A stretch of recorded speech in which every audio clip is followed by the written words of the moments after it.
این ویدیو داستان زندگی رهبر یکی از مهمترین گروه‌های مسلح مخالف بشار اسد است که بر بخش‌های مهمی از خاک سوریه حکومت می‌کند. تحولات یک دهه اخیر سوریه را نمی‌توان بدون شناخت نقش و عملکرد محمد الجولانی رهبر هیئت تحریر الشام به درستی تحلیل کرد. مردی که در مسیر تحولات سوریه از یک عضو ساده گروه القاعده به رهبر یکی از بزرگترین گروه‌های مسلح این کشور تبدیل شد و امروز بر سرنوشت بخش مهمی از خاک سوریه تأثیر می‌گذارد. ابهام‌های فراوانی درباره هویت واقعی جولانی از نام اصلیش گرفته تا محل و تاریخ تولدش نشان دهنده پیچیدگی شخصیتی است که برخی او را یک رهبر محلی می‌دانند و برخی دیگر او را مهره‌ای در بازی قدرت‌های منطقه‌ای و فرامنطقه‌ای می‌شناسند. مسیر تحول جولانی از عضویت در القاعده عراق و همراهی با ابو مصعب الزرقاوی تا تأسیس جبهه النصره و سپس رهبری هیئت تحریر الشام روایتگر تغییرات عمیق در صحنه سیاسی نظامی سوریه است. او که زمانی در زندان بوکای آمریکایی‌ها محبوس بود و پس از آزادی به داعش پیوست، امروز می‌کوشد خود را به عنوان یک نیروی میانه‌رو معرفی کند. هرچند وزارت خارجه آمریکا همچنان برای اطلاعات منجر به دستگیری او 10 میلیون دلار جایزه تعیین کرده است. حمله دوباره نیروهای تحت امر جولانی به شهر حلب و تصرف برق‌آسای این شهر در آذر 1403 آن هم با تجهیزات و تاکتیک‌های جدید نشان می‌دهد که نقش او در تحولات سوریه اکنون حتی پررنگ‌تر از گذشته شده است. این حضور که همزمان با آتش بس بین لبنان و اسرائیل رخ داد، پرسش‌های جدیدی را درباره ماهیت روابط و حامیان منطقه‌ای و بین المللی او مطرح کرده است. این ویدیو تلاش می‌کند با نگاهی تحلیلی و بدور از جهتگیری به بررسی شخصیت، عملکرد و نقش جولانی در تحولات سوریه بپردازد. چگونه یک دانشجوی پزشکی به رهبر یکی از مهمترین گروه‌های مسلح سوریه تبدیل شد؟ چه عواملی در شکلگیری شخصیت و جهتگیری‌های سیاسی او نقش داشتند و مهمتر از همه نقش او در آینده سوریه چه خواهد بود؟ با ما تا انتهای این ویدیو همراه باشید و اگر تا حالا عضو کانال ما نشدید لطفاً کانال پروفایل رو سابسکرایب کنید و با لایک کردن و اشتراک گذاری این ویدیو از ما حمایت کنید.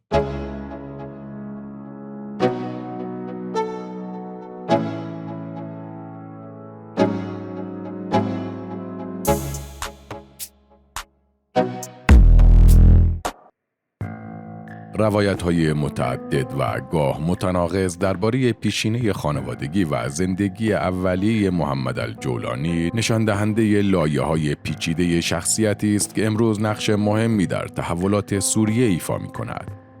برخی منابع معتقدند او در دیر الزور سوریه متولد شده، جایی که پدرش در یکی از ادارات دولتی مشغول به کار بود، در حالی که منابع دیگر محل تولد او را ریاض عربستان می‌دانند، جایی که پدرش به عنوان مهندس نفت کار می‌کرد.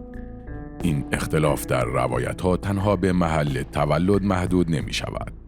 حتی درباره نام واقعی او نیز اتفاق نظر وجود ندارد. برخی منابع نام او را احمد حسین الشر و برخی دیگر اسامه العبسی الواحدی ذکر کردند. به گفته یک مقام امنیتی اردن، نام واقعی او را فقط اعضای رده بالای القاعده می‌دانند. خانواده جولانی از ساکنان اصلی بلندی‌های جولان بودند که پس از اشغال این منطقه توسط اسرائیل در جریان جنگ 6 روزه 1967 مجبور به ترک وطن خود شدند. این آوارگی اجباری تأثیر عمیقی بر نگرش خانواده او به مسائل سیاسی و اجتماعی گذاشت. لقب الجولانی که او برای خود برگزید اشاره مستقیم به همین ریشه خانوادگی دارد و یادآور سرزمینی است که خانواده‌اش از آن رانده شده‌اند. پدر جولانی از فعالان دانشجویی ملیگرای عرب و حامی جنبش ناصر در سوریه بود. او در جریان تصفیه‌های ضد ناصری که پس از کودتاهای 1961 و 1963 انجام شد، مدتی را در زندان بعثی‌ها گذراند. در سال 1971 پدر او از زندان گریخت و به عراق رفت و مدتی نیز برای همکاری با فداییان فلسطین به اردن سفر کرد. پس از بازگشت به سوریه در دهه 1970 در دوران حکومت حافظ اسد دوباره زندانی شد و پس از آزادی به عربستان سعودی پناه برد. این پیشینه خانوادگی و تجربه مبارزات سیاسی پدر بی تردید در شکلگیری شخصیت و دیدگاه‌های سیاسی جولانی تأثیر عمیقی داشته است. جولانی دوران نوجوانی را در ادلب گذراند و پس از اخذ دیپلم در دانشکده پزشکی دانشگاه دمشق مشغول به تحصیل شد.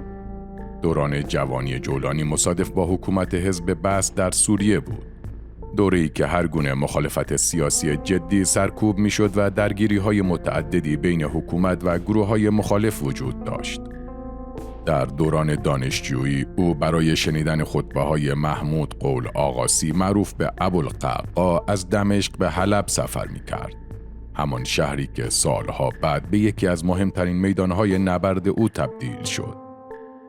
حضور در محافل دانشگاهی و ارتباط با گروه‌های مذهبی او را به تدریج به سمت افکار سلفی جهادی سوق داد. او تا سال سوم در دانشگاه تحصیل کرد، اما حوادث منطقه به ویژه حمله آمریکا به عراق در سال 2003 مسیر زندگی او را تغییر داد. تصمیم او برای ترک تحصیل و رفتن به عراق که ظاهراً تحت تأثیر فتوای ابوالقعقاع برای جهاد علیه نیروهای آمریکایی گرفته شد، مسیر زندگیش را به کلی دگرگون کرد. این آغاز مسیری بود که او را به یکی از چهره‌های کلیدی بحران سوریه تبدیل کرد. او به سرعت جذب القاعده عراق شد و تحت رهبری ابو مصعب الزرقاوی قرار گرفت. پیوند او با زرقاوی نقطه عطفی در مسیر زندگیش بود و تأثیر عمیقی بر شکلگیری دیدگاه‌ها و روش‌های عملیاتی او گذاشت. زرقاوی در آن زمان بزرگترین عملیات‌های تروریستی در عراق را سازماندهی و اجرا می‌کرد و شیعیان این کشور مهمترین هدف حملات تروریستی او بودند. جولانی در مدت کوتاهی توانست در سلسله مراتب القاعده عراق پیشرفت کند. او که از اصول جنگ‌های چریکی و عملیات‌های نامنظم شناخت خوبی داشت، به یکی از نزدیکترین افراد به زرقاوی تبدیل شد. اصالت سوری او نقش مهمی در این پیشرفت داشت، چرا که می‌توانست به عنوان حلقه ارتباطی بین جنگجویان خارجی و نیروهای محلی عمل کند. مرگ زرقاوی در سال 2006 در حمله هوایی آمریکا جولانی را بران داشت تا عراق را ترک کند. او به لبنان رفت و مدتی کوتاه با گروه جندالشام همکاری کرد. این دوره کوتاه حضور در لبنان به او کمک کرد تا با پیچیدگی‌های سیاسی و مذهبی منطقه شام آشنایی بیشتری پیدا کند. تجربه‌ای که سالها بعد در مدیریت گروه‌های مسلح در سوریه به کارش آمد. مدتی بعد او به عراق بازگشت، اما توسط نیروهای آمریکایی بازداشت شد. جولانی به اردوگاه بوکا، زندانی که به دانشگاه جهادی‌ها معروف شده بود، منتقل شد. این دوره اسارت برخلاف انتظار فرصتی برای گسترش ارتباطات او فراهم کرد. او در زندان به تدریس زبان عربی فصیح به سایر زندانیان پرداخت و توانست محبوبیت قابل توجهی کسب کند. همین دوره بود که با بسیاری از کسانی که بعدها به رهبران داعش تبدیل شدند آشنا شد. آزادی از بوکا در سال 2008 که برخی منابع آن را نتیجه توافقی پنهانی با آمریکایی‌ها می‌دانند، مسیر جدیدی را پیش روی جولانی گشود. او پس از آزادی به گروهی پیوست که اکنون با نام دولت اسلامی عراق داعش شناخته می‌شد و تحت رهبری ابوبکر البغدادی قرار داشت. جولانی به سرعت در این گروه نیز پیشرفت کرد و به فرماندهی عملیات در استان نینوا منصوب شد. با آغاز اعتراضات در سوریه در سال 2011، ابوبکر البغدادی رهبر دولت اسلامی عراق جولانی را مأمور تأسیس شاخه‌ای از داعش در سوریه کرد. جولانی در اوت 2011 به سوریه بازگشت و در ژانویه 2012 رسما تأسیس جبهه النصره شام را اعلام کرد. او موطن خود منطقه الشهیل را به عنوان نقطه آغاز فعالیت‌های گروه انتخاب کرد و از همان ابتدا مردم سوریه را به مبارزه مسلحانه علیه حکومت بشار اسد فراخواند. بغدادی در این مرحله با تأمین نیرو، سلاح و منابع مالی به جولانی کمک کرد و جبهه النصره به عنوان شاخه سوری داعش آغاز به کار کرد. وزارت خارجه آمریکا به سرعت جبهه النصره را یک سازمان تروریستی اعلام کرد و آن را نام مستعار جدیدی برای القاعده عراق دانست. با این حال جبهه النصره تحت رهبری جولانی توانست به سرعت در میان گروه‌های مسلح مخالف حکومت سوریه جایگاه ویژه‌ای پیدا کند. نقطه عطف در مسیر جبهه النصره زمانی رخ داد که در آوریل 2013 بغدادی تصمیم به انحلال این گروه و ادغام آن در دولت اسلامی عراق گرفت. این اقدام تمام تصمیم گیری های جبهه النصره را مستقیما تحت کنترل بغدادی قرار میداد. جولانی که نمیخواست استقلال عمل خود را از دست بدهد با این تصمیم مخالفت کرد و به جای آن مستقیما به ایمن الظواهری رهبر القاعده اعلام وفاداری کرد. ظواهری نیز از تصمیم جولانی برای حفظ استقلال گروهش حمایت کرد. این تصمیم جولانی که پیش از آن با بغدادی بیعت کرده بود، جبهه النصره را رسما به شاخه القاعده در سوریه تبدیل کرد. بغدادی این اقدام را نپذیرفت و خواستار ادغام دو گروه شد.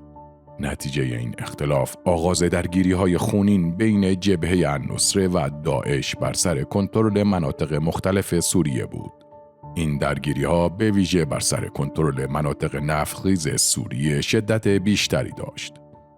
جبهه النصره در این دوره با سایر گروه‌های مخالف سوری نیز وارد درگیری شد و در برخی مناطق به تصرف قلمرو آنها پرداخت. با این حال در مناطقی که بیشتر جنگجویان آن سوری بودند و بسیاری از آنها تجربه نبرد با نیروهای آمریکایی در عراق را داشتند، همکاری‌هایی نیز شکل گرفت. این در حالی بود که داعش که عمدتاً از جنگجویان خارجی تشکیل شده بود، در میان مخالفان سوری مقبولیت چندانی نداشت. بشار أسد زادت سلطة إيران في المنطقة ولكنها ليست سلطة متحكمة في بشار أسد كما جولانی در اولین مصاحبه رسانه‌ای خود با شبکه الجزیره در می 2015 تلاش کرد تصویری میان روتر از خود و گروهش ارائه دهد. او در این مصاحبه که چهره او مخفی نگه داشته شده بود اعلام کرد که جبهه النصره هیچ برنامه‌ای برای حمله به اهداف غربی ندارد و اولویت آنها مبارزه با رژیم سوریه، حزب الله و داعش است. او همچنین گفت که النصره به اقلیت علوی در سوریه به رغم حمایت از رژیم اسد حمله نخواهد کرد و افزود جنگ ما مسئله انتقام جویی از علوی ها نیست، اگرچه آنها در اسلام کافر محسوب می شوند. با این حال تنها چند ماه بعد در اکتبر 2015 او خواستار حملات گسترده به روستاهای علوی نشین در منطقه لاذقیه شد.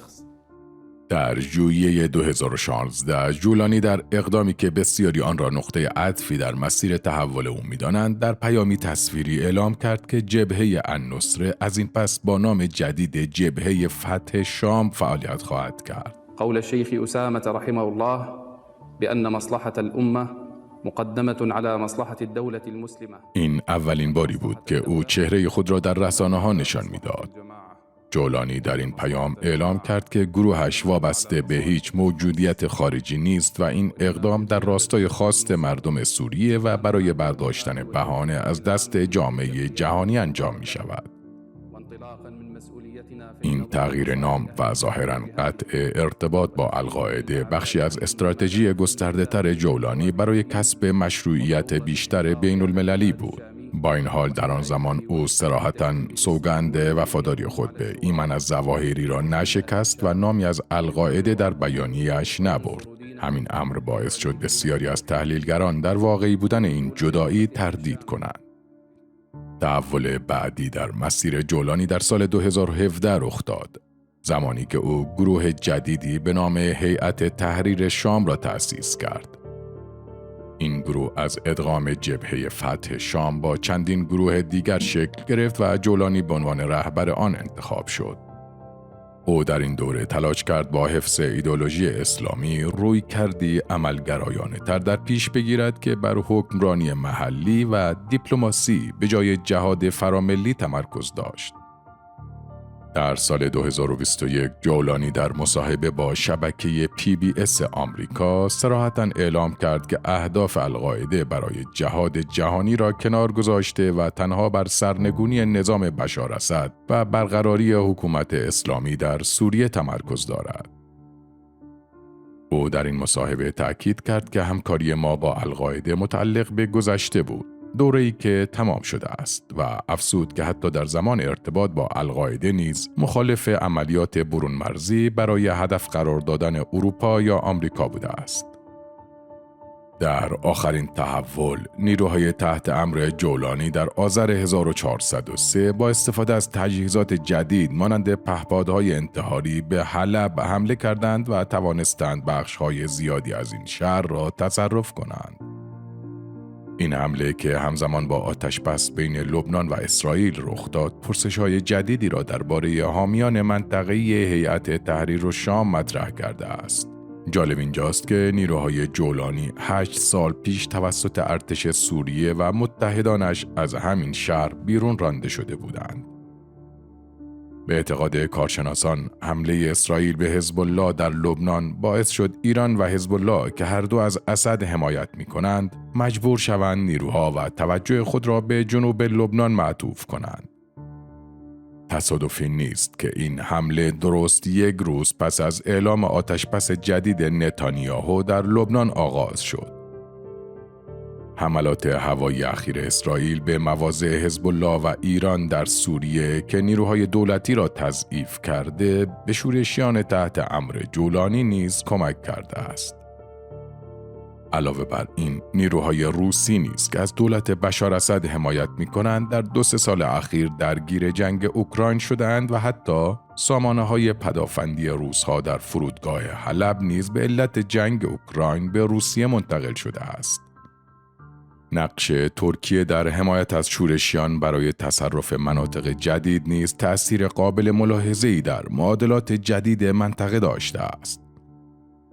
هیئت تحریر الشام تحت رهبری جولانی امروز بر بخش قابل توجهی از شمال غربی سوریه، به ویژه استان ادلب و حلب و بخش‌های از لاذقیه و حما حکومت می‌کند. جولانی برای اداره این مناطق در سالهای اخیر ساختاری حکومتی به نام دولت نجات ایجاد کرده است که ظاهراً به صورت مستقل از هیئت تحریر الشام عمل می‌کند. این دولت مسئولیت ارائه خدمات عمومی از جمله آموزش، بهداشت، امنیت داخلی و مدیریت اقتصادی را بر عهده دارد. اما در عمل تمام تصمیمات مهم توسط هیئت تحریر الشام و شخص جولانی گرفته می شود. نظام قضایی در مناطق تحت کنترل جولانی بر اساس تفسیر خاصی از شریعت اسلامی عمل می کند. با این حال او تلاش کرده است این نظام را با شرایط امروزی سازگار کند و از اجرای احکام سختگیرانه که می تواند واکنش‌های بین المللی را برانگیزد خودداری کند. با این وجود گزارش‌های متعددی از سازمان‌های حقوق بشری درباره شکنجه زندانیان و برخورد خشن با مخالفان منتشر شده است. اقتصاد مناطق تحت کنترل هیئت تحریر الشام عمدتاً متکی بر کنترل گذرگاه‌های مرزی با ترکیه و دریافت عوارض از کالاهای عبوری است. همچنین این گروه از طریق کنترل بازار ارز و تجارت کالاهای اساسی درآمدهای قابل توجهی کسب می‌کند. با این حال وضعیت اقتصادی مردم عادی در این مناطق بسیار دشوار است و فقر و بیکاری گسترده‌ای وجود دارد. جولانی در مدیریت روابط خارجی نیز رویکردی عملگرایانه در پیش گرفته است. او از یک سو تلاش می‌کند روابط خود را با ترکیه به عنوان مهمترین همسایه حفظ کند و از سوی دیگر می‌کوشد از طریق مصاحبه با رسانه‌های غربی و ارائه تصویری میانه‌رو از خود راهی برای خروج از فهرست گروه‌های تروریستی پیدا کند. با این حال دولت آمریکا همچنان برای اطلاعات منجر به دستگیری او $10 میلیون جایزه تعیین کرده است. نکته قابل توجه در شیوه حکمرانی جولانی تلاش او برای ایجاد توازن بین اقتدار نظامی و مدیریت غیر نظامی است. او که درس‌های مهمی از شکست داعش آموخته می‌کوشد از اعمال خشونت بی‌رویه که می‌تواند به از دست رفتن حمایت مردمی منجر شود خودداری کند.